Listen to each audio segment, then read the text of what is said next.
Discover your self உங்களை வரவேற்கிறது. இன்னைக்கு டிஸ்கவர் யுவர் செல்ஃப் சேனல்ல ஒரு வெற்றிக்கான வழிகள் என்னென்னலாம் இருக்கு, ஒரு போட்டித் தேர்வில் எப்படிலாம் ஜெயிக்க முடியும் அப்படின்றதுக்கு நான் பல பதிவுகள் போட்டிருக்கேன். இருந்தாலும் இப்போது வரக்கூடிய அந்த பிஜி டிஆர்பி தேர்வில் எப்படிலாம் நம்ம ஜெயிக்கலாம், எப்படி ஜெயிக்க முடியும் அப்படின்றதுக்கு நிறைய எக்ஸாம்பிள்ஸ் நம்ம சொல்லியிருக்கோம். இருந்தாலும் இப்போ இருந்தே நீங்கள் அந்த ஒரு ப்ரிப்பரேஷனை போட்டிங்க அப்படின்னா தான் கண்டிப்பாக வந்து ஜெயிக்க முடியும். இன்னும் நிறைய பேர் பார்த்தீங்க அப்படின்னா இந்த மெட்டீரியல் தேடல் அப்படின்றதுலே இன்னும் இருக்கிறாங்க. எங்கே வந்து சீப் அண்ட் பெஸ்ட்டாக கிடைக்கும், எங்கே வந்து நல்லா இருக்கும் அப்படின்னு நினைக்கிறது இல்லை, எங்கே சீப் அண்ட் பெஸ்ட்டாக கிடைக்கும் அப்படின்ற மாதிரி ஒரு தாட்டில் போய்கிட்டே இருக்காங்க. ஸோ நான் உங்களுக்கு சொல்கிற விஷயங்கள்லாம் ஒன்று தான். நம்ம பிஜி டிஆர்பி கொடுக்கப்பட்டுள்ள சிலபஸில் இருந்து இருக்கக்கூடிய அந்த சப் யூனிட் பூரா அந்த மெட்டீரியல் கவர் ஆகியிருக்கா. கண்டிப்பாக வந்து எல்லாரும் கொடுக்கக்கூடிய மெட்டீரியல் அது கவர் ஆகி தான் இருக்கும். அது முழுமையும் உங்களுக்கு பயன் தருமா அப்படின்றத வச்சுக்கணும். இது போக பார்த்தீங்க அப்படின்னு சொன்னால் கண்டிப்பாக வந்து உங்களுக்கு அடிஷ்னலாக ரெஃபர் பண்ணுறதுக்கு புக்ஸ் வேணும். நிச்சயமாக வந்து புக்ஸ் வேணும். கொஸ்டின்ஸ் என்ன மாதிரி இருக்குன்னு சொல்ல முடியாது, டெப்த்தாகவே இருக்கலாம். அப்போது உங்களுக்கு கொடுக்கப்பட்ட மெட்டீரியலில் முழுமையாக முழு விளக்கங்களோடு இருக்குன்னு சொல்ல முடியாது. உதாரணத்துக்கு ஒரு டாபிக், இப்போ என்னுடைய டாபிக் எடுத்துக்கிட்டிங்கன்னா மேனேஜ்மெண்ட் அக்கௌண்டிங் அப்படின்னா அந்த மேனேஜ்மெண்ட் அக்கௌண்டிங் புக்கில் வந்து 700 பக்கம் இருக்கும். ஜஸ்ட் இமேஜின் பண்ணி பாருங்கள், அந்த புக்கில் 700 பக்கம் அப்படின்னா மொத்தம் ஒரு 18 யூனிட் இருக்குது. குறைஞ்சது புக்ஸ் அப்படின்னு வச்சா கூட ஒரு 10 புக்ஸ்னா கூட எவ்வளோ 70,000 பக்கம் வருது. அப்போது ஒரு 70,000 பக்கம் இல்லை 80,000 பக்கம் அப்படின்னா முடியாது நம்மளால். அப்போது புக்ஸாக நீங்கள் வாங்கினா கூட முழுசும் படிக்க முடியாது. நம்ம பாடத்துக்கு என்ன கேட்டிருக்கு, அதோட ரிலேட்டடானது என்ன அப்படின்றதோட ஒரு பேசிக்காக உங்களுக்கு ஒரு ஐடியாவும் அந்த கான்செப்டும் இருக்கணும். அந்த பேசிக் கான்செப்ட் தெரிஞ்சால் தான் நீங்கள் வந்து ஈஸியாக அண்டர்ஸ்டாண்ட் பண்ண முடியும். கொஸ்டின் ஆகட்டும் எதுவாக இருந்தாலும். உதாரணமாக ஒரு டாபிக் கொடுத்துருப்பாங்க, அந்த டாப்பிக்கில் வந்து சில யூனிட் மட்டுமே கவர் ஆகிருக்கும், இல்லாட்டில சாப்டர்ஸ் மட்டும் கவர் ஆகிருக்கும். உதாரணமாக நான் ஒரு ஜென்ரலாக சொல்கிறேன் பாருங்களேன், ஒரு ஸ்டாட்டிஸ்டிக்ஸ் அப்படின்னு வச்சுக்கோங்களேன், மெஷர்ஸ் ஆஃப் சென்ட்ரல் டெண்டன்சி மட்டும் கேட்டிருக்கலாம், ரைட்டுங்களா? இல்லை உங்களுக்கு டிஸ்ட்ரிபியூஷன் மட்டும் கேட்டிருக்கலாம், இல்லை அது ரெண்டும் சேர்ந்து கேட்டிருக்கலாம், இண்டெக்ஸ் நம்பர் விட்டுருக்கலாம். அந்த மாதிரி அப்ளைடு மேத்தமெட்டிக்ஸில் சில விஷயங்கள் இருக்கலாம், சில விஷயங்கள் இல்லாமல் இருக்கலாம்.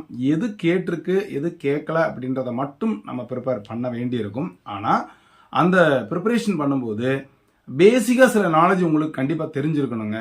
ஏன்னா இது உங்கள் சப்ஜெக்ட், +2லேருந்து பிஜி வரைக்கும் நீங்கள் படிச்சிருப்பீங்க. அப்போது அந்த பேசிக் ஐடியா கண்டிப்பாக உங்களுக்கு தெரிந்தால் மட்டுமே நீங்கள் உங்களால் ஆன்சர்ஸ் பண்ண முடியும். அப்போ ஃபர்ஸ்ட் வந்து அந்த சிலபஸ் படி எல்லா யூனிட்டுக்குமான ஒரு பேசிக் ஐடியா உங்களுக்கு கண்டிப்பாக தெரிஞ்சிருக்கணும். எல்லா யூனிட்டையும் உங்கள் மெட்டீரியல் கவர் ஆகிருக்கணும். புக்ஸ் உங்களுக்கு ரெஃபரன்ஸ் வச்சுக்கணும். இந்த 3 இருந்தால் சப்ஜெக்டில் நீங்கள் ஒரு 80+ மேலே தாராளமாக வாங்க முடியும். அடுத்தது பார்த்தீங்கன்னா எஜுகேஷன் சைக்காலஜி மற்றும் ஜிகேக்கு you must be a regular reader of GK book and news paper. இந்த ரெண்டும் வந்து உங்களுக்கு இருக்கணும். இது போக பார்த்தீங்கன்னா சிலபஸ்னால் ஒரு 8 யூனிட் இருக்குது. அதில் நீங்கள் எடுத்துக்கிட்டிங்கன்னா ஹிஸ்ட்ரியே ஒரு ஏகப்பட்ட ஹிஸ்ட்ரி இருக்குது, தமிழ்நாடு ஹிஸ்ட்ரி இருக்குது, அப்புறம் புக்ஸ் ஆதர்ஸ் இருக்குது, நிறைய இருக்குது, கான்ஸ்டியூஷன் இருக்குது. அப்போது அங்கங்கே எப்படிலாம் கேட்குறாங்க, ப்ரீவியஸ் இயர் கொஸ்டின்ஸை நீங்கள் ரெஃபர் பண்ணிவிட்டு அந்த ஏரியாவோட நீங்கள் கவர் பண்ணிங்க அப்படின்னா நிச்சயமாக வந்து அதுலேயும் வந்து உங்களால் ஆன்சர்ஸ் பண்ண முடியும். இது போக பார்த்தீங்க அப்படின்னா கரண்ட் அஃபேர்ஸில் ஒரு 3 மதிப்பெண்கள் இருக்குது. அதுக்கு நியூஸ் பேப்பர் நீங்கள் அப்பப்போ நடக்கக்கூடிய விஷயங்களை கடந்த 3 மாதம் இன்னும் அடுத்து வரக்கூடிய மாதங்களில் முக்கியமான நிகழ்வுகள் நடந்திருக்கும் இல்லையா, இதெல்லாம் நீங்கள் வந்து நோட் பண்ணி வச்சிங்கன்னா நிச்சயமாக வந்து ஒரு யூஸாக இருக்கும்.